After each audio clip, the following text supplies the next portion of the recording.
Blacklist International. Pero again, time and time again, Ayun na. Blacklist, eto na pala. Alright. Oo. Pero Complete yun draft. na, no? Blacklist International, again, intayan mo ng 10 minutes. Oo. So maghihintayan ba ang dalawang to? Unang laban ng Nuwa nga. PKL2 Blacklist International sa FLPH. Yun Tingnan ang- natin kung sino magsisimula nito. Yung damage na hinahanap natin, ang huli nating nakita, may Arlie, may Agodo. So yung damage na bulto for the early burst, it could be on the Nuwa. Ayan. Oo. Ang nakakatuwa dito, Guan Yu. The new and enhanced Guan Yu. Ay, medyo Oo. mas may gas ngayon ha, mas nakakatulak because of the brush Sobra. mechanic. Pinremium, pre, yung ano, nag-upgrade. Oh, May From upgrade unleaded. no? you know me eh, you know me.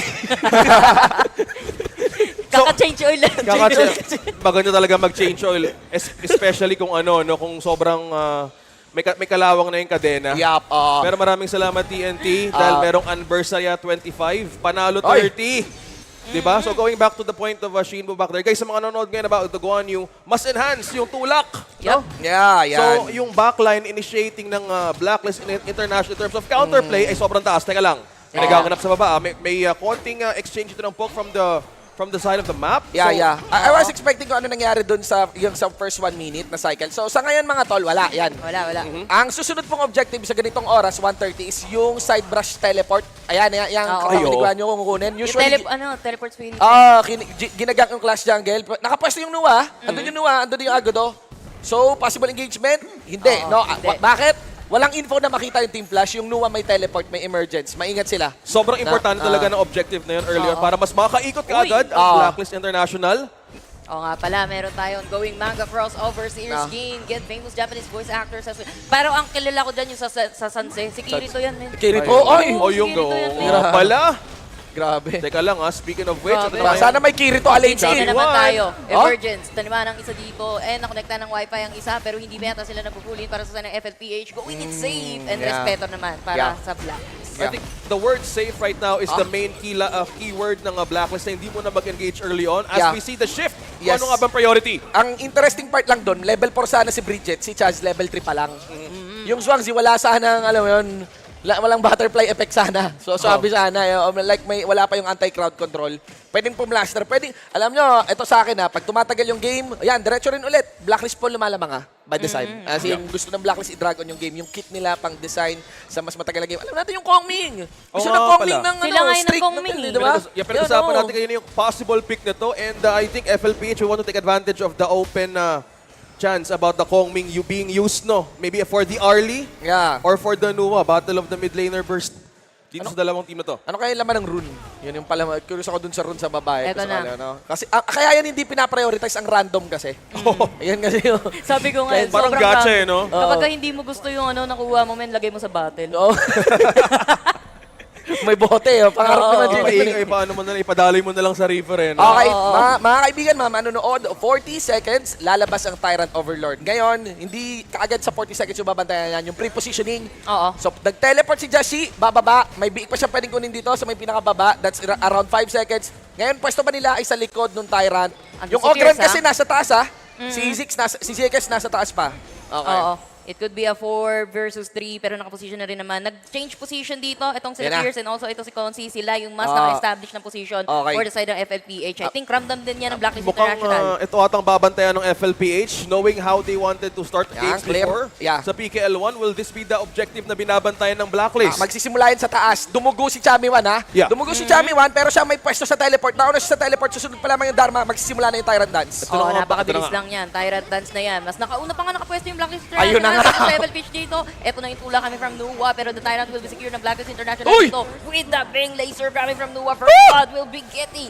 Need din kahit dito with a free hitting. Going to the choke point na push back nila ang FLPH. Taking the protection ng tower sa side ng FL. Napakagandang pwesto. Unang simula ng FLPH onto the guard of the positioning. Kaso nga lang Blacklist International on the timing. Napakaganda ng kanilang pag-offer up ng front line. Pero unang simula ng Team Flash PH, nag-teleport yung Dharma sa inner mid lane turret. Oo nga eh. Napa-north.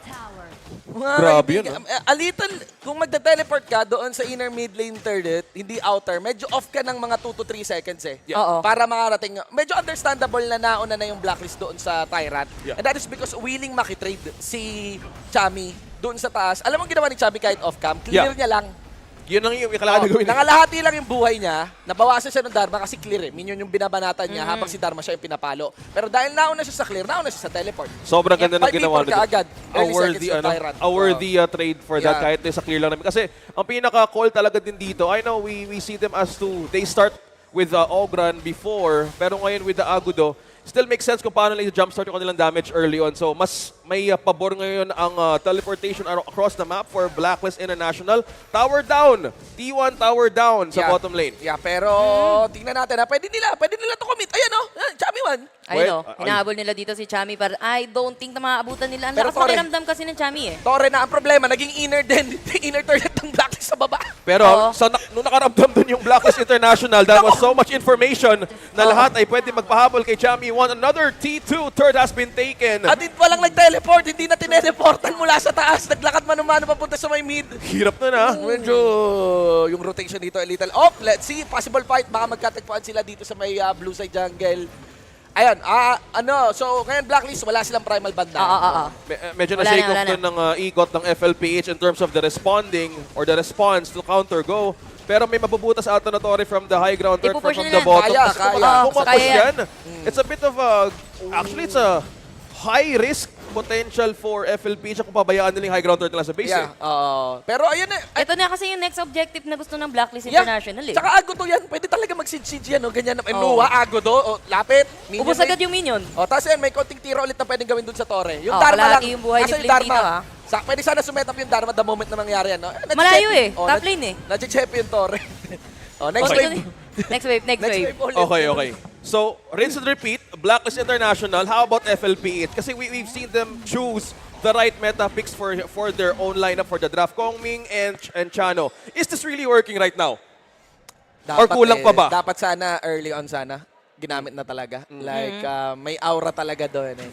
Tapos yung sa pag-clear ng waves na nauna sila. Eto maganda yan. Inunahan nila i-clear Oh, ng eto waves. na. Ayun, may knock-up Possible na. fight. Para sa dalawa, kalahati yung buhay ng dalawa sa side ng FLPH. Annihilation din naman ng isa, pero that's just ng grand. Na-pushback na naman yung FLPH. Alam mo, it's either bumak sila dito, pero emergence na muna. Nag-ahabol yung side ng Blacklist International, pero patuloy na tumatakbo ang FLPH. Butas na yung mid lane na yan. Iniwan nila eh. Maganda yung defense. Ayun ang gusto ko. Maganda yung defense Hindi, na ginagawa nandun pa rin. maganda yung defense na ginagawa ng FLPH. Pero kailangan talaga makakuha ng pre-position dito ng Dharma. Possible fight ha? Oo, pero Yun na. sumigaw na yung baka na suntok sa kabila. Itong si Kuya nyo, Agudo, kaso nga lang inahabol pa nila yung Panda lang eh. Yan nga eh. Panda lang pre! May nahila oh! Oy, may nahila! Napaka Okay. dito! Matatanggal na kahit Hoy! baka form neto ni Kuya Fierce. Medyo nakakatakot. Yung damage talaga ng Blacklist. Ilang tulak yun? Kay Chami, Dalawa. ang dami no? Dalawa muna, kung may hila, may galing siya sa tulak. ano eh. Galing siya sa mid eh. No, oo. Yeah. Sinubukan umalis doon ni Pierce kaagad. Pero hindi ginayanan ng kakunatan. Another objective na pwedeng makuha ng Blacklist International once more. May Tyrant at meron ding Overlord. Hindi pa tayo 10 minutes though, pero madami ng resources ang daang-daang kinukuha ng Blacklist International. Ang laki ng lamang. 5,000 gold lead at 8K. That is, without a doubt, kung Free Tyrant pa. hahanapin mo yan, yung gold lead na 5,000, baka meron dyang isang hero na naka-gold lead ng 2,000. Oo So nga that pala. means one full core item na yon sa sa kabila. 1,000 like ano yun secondary item no. Pero kung 2,000 full item na yon na naalamang talaga. And I can't help but feel that it is actually in the either kay Dragon or kay Golden. I think kay Knight, no? Golden. Oh, Kay Golden. kay Golden. Kasi free Buelo, farming no? na itong si Golden kahit wala pa. Untouchable eh. Oh, Yeah, well, yun nga eh. Speaking of marksman, nakakakuha lang ni Konsi ng Shadow Ripper. Kinumit! Ikinumit! Wow! Oh, okay, wow. Chill. Grabe nga na yan. Peel off, frontline, zone out. Ganun ka. Alam nila confident. kasi na ano eh, out farm na. Oo. Outfart. Alam nila na dalawang item na halos yung lamang nila dito para sa Sinam Blacklist International. Ngayon kinakatok nila yung top turret, second turret ng FLPH at walang ka-defense na nangyari kami sa side ng FLPH dito. Aura na to, pre. Okay. Oo. No. Na first day. Na-aura na. Oh, na-aura na to tulad nung ginagawa ni Berting kanina sa talent room. Oo nga. Ngayon ka lang nakita ng Bumibisita eh, Ngayon ka lang no? nakita ng liga yung pro player pupunta sa talent room, mangwa-warning pag kayo pangit sinasabi nyo sa blacklist. Sa'yo lang naman eh. Kayo lang, Kayo yung may ganung level, napaka-close nyo kasi. Ikaw, hindi, si Berting lang naman. Si Berting naman tayo yun, may si gusto Berting yun sabihin. Tama, tama. Si Berting lang naman tayo may gusto sabihin. Alam mo, maganda naman yung sinasabi natin sa blacklist eh. lagi. Oo. Si Berting lang eh. Oh, Sumama lang nung nasama na. guys being specific, yung tropa kasi namin, nag-earn na ng mature role. Mature Oo. Pero proud tayo dyan. Proud kami sa kanya, pare. Oo, proud tayo dyan, syempre. Panibagong redemption arc, ibang klase. Kapag kayo proud kayo sa tropa nyo, asarin nyo. Oo. Yun yung totoong tropa minsan, Hilahin mo. Oo, pero ito, inaasar nila yung dalawa na nasa loob Ay! ng Overlord natin. Pero Emergence? Emergence ang galing sa likod sa may bandang gitna na brush. Kaso napo-pushback na naman yung PH dito. Nagtangka sila na mag-overlord pero sila yung nakakahabol. Grabe, wait lang. Ito nakita ko doon habang lahat ng zone out nangyari, wala pa rin kinukuhang Overlord ang Blacklist International. Damage kung damage. Tuloy-tuloy na free Tyrant Puff Shin. Kailangan mag-ult yung Zhangfei, no? Parang medyo nakakailang Isa pa laban lang na yung tayo. nakita ko Isa eh. pa nga lang yung nakita ko. Medyo Namatay pa ta siya. curious eh. Grabe yung ult ng Zhuangzi. Parang Oh, naging ito. passive. Ayan na yung Ult ng hinahanap Shanfei. ko. Sinagutaan ng Annihilation dito, natamaan yung tatlo. Kaso nga lang hindi na naipit dito yung Ay! Blacklist International. Sila pa ngayon naipit dito. Yung baka nananakbo pero naiwan na si Ogran. Zikis to fall down sa may bottom lane. Guan Yu God talaga. Chami man. Guan Yu Iba-iba. God eh. Yung Guanyo talaga, pag yung kabayo nakawala sa Tagaytay at nakaabot sa Metro Manila, matakot na kayo. Kasi ito yung tulak na pwede mangyari sa likod. Although may Dharma, we were considering the strength of the Dharma. Kaso, na-delay yung possible pop-off. Pag nakita ng kabayo sa Metro Manila, tapos wala ka sa Intramuros, mapapaisip kayo. Ano ka meron Apocalypse ngayon? na ba? Parang may... Apocalypse naman. Pag sa QC, pag may, Oh. minsan, namimili ako sa tindahan, may dumaan kabayo. Kahit ito kakaban eh. Ano kayo meron, may? Kung makaabot yun sa Makati or sa Taguig. Diba? Kung Pero meron- guys, this is very difficult without a doubt. Yung Kong Ming, it requires an early momentum Okay. to really, fly into this game. The timers are already off na para doon sa Kong Ming natin. Ito na, yung hinahanap mo, OSX. If Yung we are Overlord. wishing for a comeback for the side of Team Flash, walang iba, kundi talagang ma-shoot ng napaka-precise, meaning malinis at sabay-sabay yung layering. Ay, Eto. sunod-sunod at Wala. like on point yung layering ng ultimate ng Zhangfei at ng ultimate ng Dharma. Right now, yung pagpunta sa mga objectives, yung Yeah. timers nila, superior ngayon yung pacing ng Men, Blacklist. agree ako sa iyo kasi ang sinasabi mo talaga dito, there's so much great crowd control coming in Oo. from FLPH. May Zhangfei, meron din tayong Dharma. So, sana yung match? Chami na yun? Wan, Chami Ayun, Wan. Chami Wan. May gagawin na naman bang panggulat. Ayun o!